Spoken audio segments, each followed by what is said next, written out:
Keep away from people who try to belittle your ambitions. Small people always do that, but the really great make you feel that you too can become great. Now let me tell you something, friends. I didn't say that from a perch on high, or as some kind of fella who never faced ridicule or doubt. I said it as a man who grew up barefoot in the backwaters of Missouri, whose schooling ended before it really began, and who was told time and time again that his ambitions were too grand for a boy who spent more time with riverboats than books.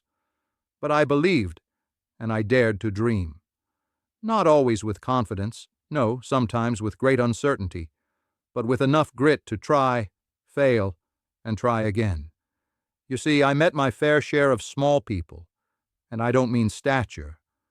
I mean those who wear their fear like armor and wield their insecurities like knives. These are the folks who see a dreamer and reach for the hammer, not to help build, but to break down.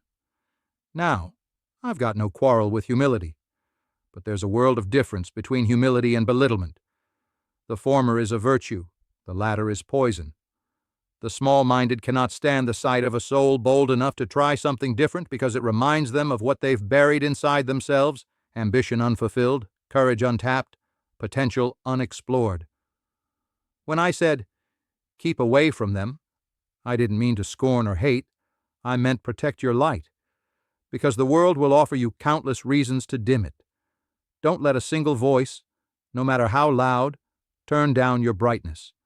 In my time, America was changing fast, growing westward, inventing machines, dreaming bigger than its own borders. But ambition was often seen as arrogance. You were expected to know your place and stay in it. I didn't. I chased riverboats, then newspapers, then gold, then novels, and then ideas. And I failed. Oh, how I failed. More often than I succeeded. But I was lucky. I met a few truly great people along the way. You know them because when they speak, they don't say you can't, they say why not. The really great people, listen close, they don't just shine, they reflect.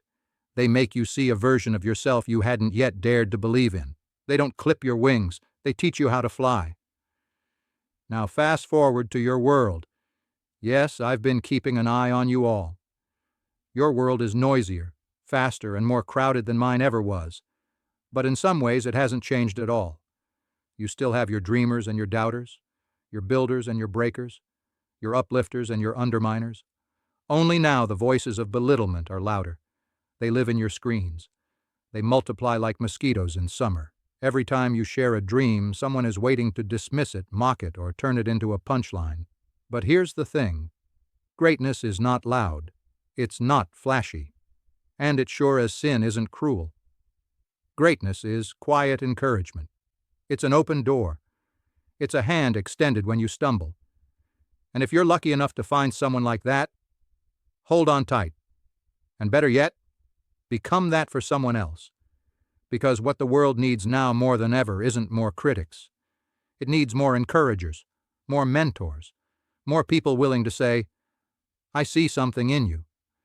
Not because it benefits them, but because they believe in the ripple effect of belief.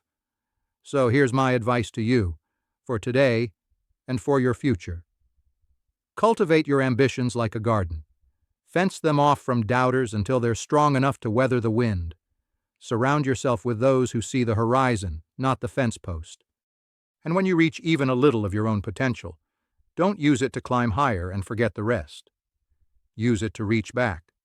Shine that light for the next soul behind you. Don't be a small person. Be a great one. And not because you shouted the loudest, or stood tallest, or made the most gold, but because you helped someone else see that they too could become great.